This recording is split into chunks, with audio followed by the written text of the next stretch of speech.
2021 November 19 Andhra Pradesh శాసనసభ రాజకీయ దురంధరుడు చంద్రబాబు మనసు వికలమైన రోజు. అధికార మదంతో మంద బలంతో వెర్రవీగిన జగన్ముఠ చంద్రబాబు సహా కుటుంబ సభ్యుల వ్యక్తిత్వ హననానికి పాల్పడిన చీకటి రోజు. ఆయన ఆవేదన చెప్పుకోవటానికి కనీసం మైక్ కూడా ఇవ్వకుండా అవమానించిన రోజు. ఇలాంటి గౌరవ సభలో ఇక ఏమాత్రం కొనసాగలేనని మళ్ళీ గౌరవ సభగా మారిన రోజు.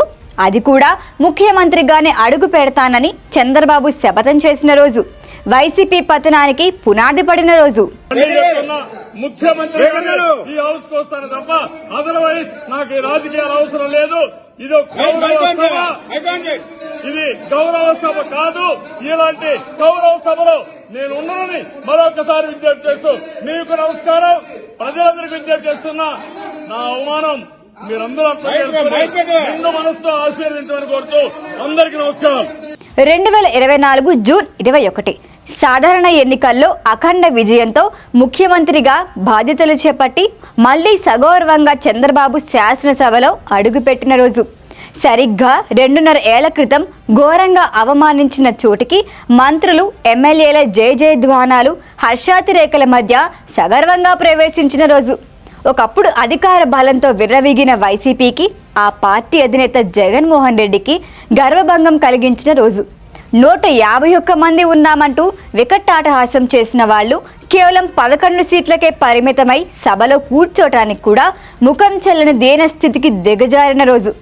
ఇది కదా విజయం అంటే, ఇది కదా నాయకత్వం అంటే, ఇది కదా పట్టుదల అంటే అని యావత్ ఆంధ్రప్రదేశ్ ఉప్పొంగిన రోజు.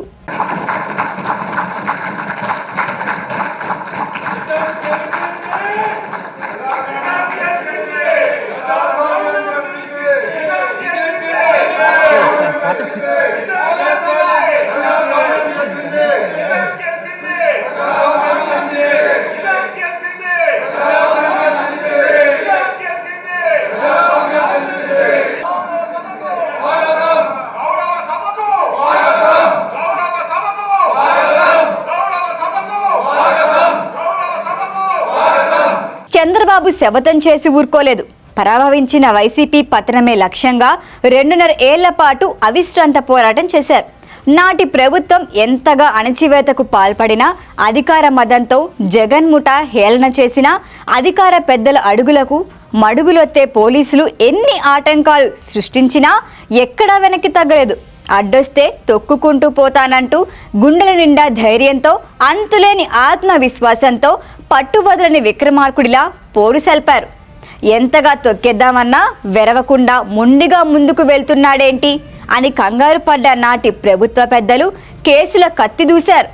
ఏమీ లేని చోట ఏదో జరిగిపోయిందంటూ విచ్చలవిడిగా కేసులు బనాయించారు. పర్యటనలకు వెళితే దాడులకి తెగబడ్డారు. Z+ సెక్యూరిటీ ఉన్న నాయకుడనే ఆలోచన కూడా లేకుండా విశృంఖలంగా వ్యవహరించారు. పైగా ఎదురు కేసులతో వేధించారు. అదును చూసి ఎన్నికలకి 8 నెలల ముందు జైల్లో నిర్బంధించారు. బెయిల్ రాకుండా అడ్డుకట్టలు వేశారు.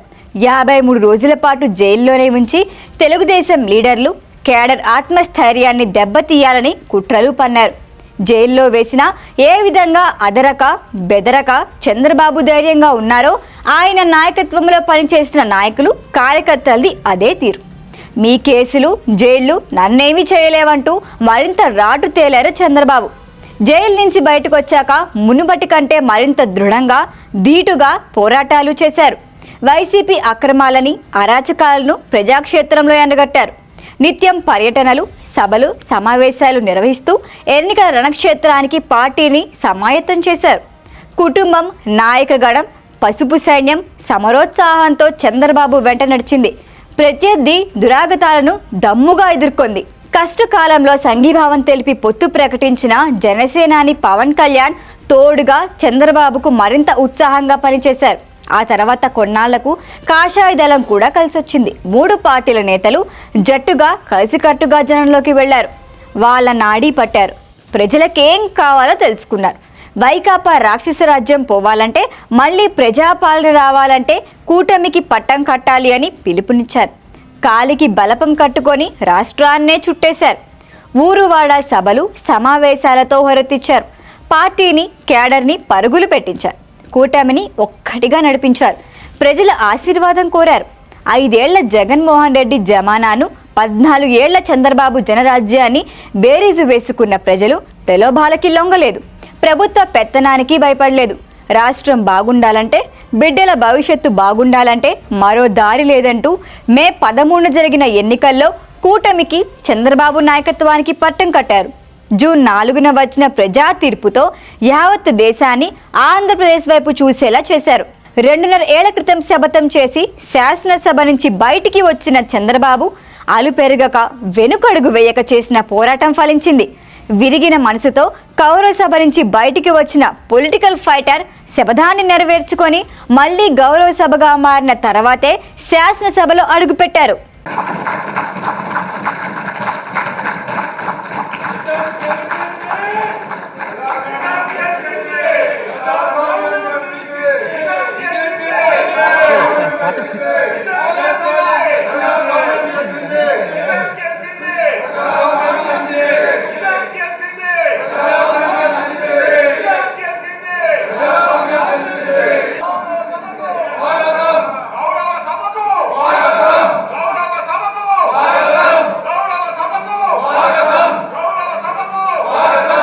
ఈ వీడియో కనుక మీకు నచ్చినట్టయితే లైక్ చేయండి, షేర్ చేయండి, సబ్స్క్రైబ్ చేయండి. అలాగే పక్కనే ఉన్న బెల్ ఐకాన్ని క్లిక్ చేయండి.